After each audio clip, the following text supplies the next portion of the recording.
I read 6 books in April, which is freaking awesome because I thought I was gonna read nothing, or at least have no time, and I read 6 books, which is great. I don't know how that happened, but it did, and I'm really happy about it. And yeah, so let's talk about the books that I read. The first book that I read in April was The Iron Trial by Holly Black and Cassandra Clare. I was so excited about this book because I heard comparisons to Harry Potter and Percy Jackson, and while those comparisons, I did feel the similarity sort of while reading it, it's still completely different. It's really, really good. I enjoyed it so much. It was really fun. It was very fast-paced. I had a lot of fun with it. The way the story was told made me so excited for everything that's gonna happen in the second book. I'm just so excited and pumped for it. I really want the second book already just because it was such a good time. If you love Harry Potter and Percy Jackson, yeah, I would definitely recommend this because similarities but completely different but still very enjoyable. Just check it out. After that, I wanted to read some more John Steinbeck because he's quickly becoming one of my favorite authors. I just enjoy his writing so much, so I picked up Canary Row. While this was not my favorite book by him,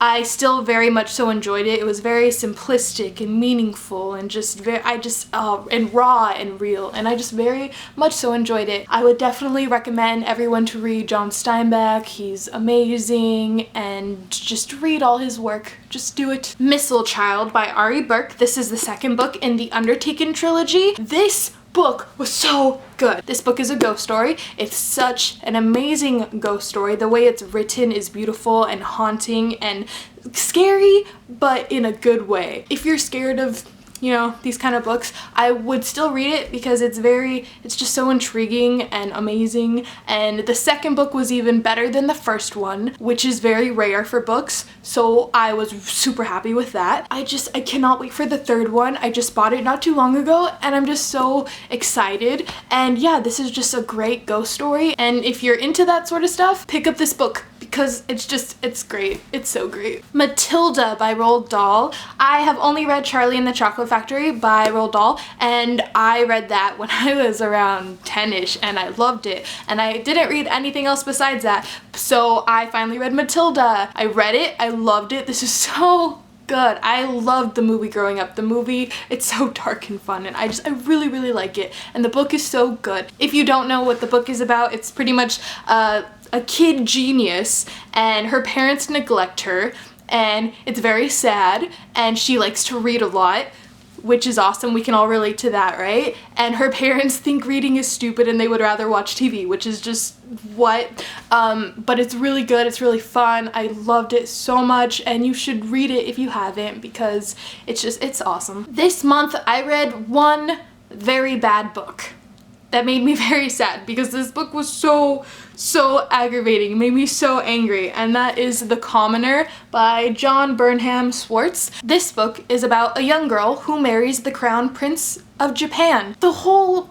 point of the book is trying to make you see everything that she goes through and to like feel bad for her and just to see all the things she has to deal with and how it affects her mentally, physically, everything like that. The story was just not well written. The characters were flat. I didn't like anyone, and as much as I tried to care for the main character, she just came off as annoying and just so boring and not interesting, and I didn't care about the romance or anything for that matter, and it could have been so good and it just wasn't. The last book I read in April thankfully turned that all around, and the book was beautiful, and this is The 13th Tale by Diane Setterfield. I didn't know anything about this book before going into it. It was totally not what I expected in the slightest. It was so different from what I expected in a good way, and it was beautiful. The writing in this book was so beautiful. It's what made this story. The characters too were just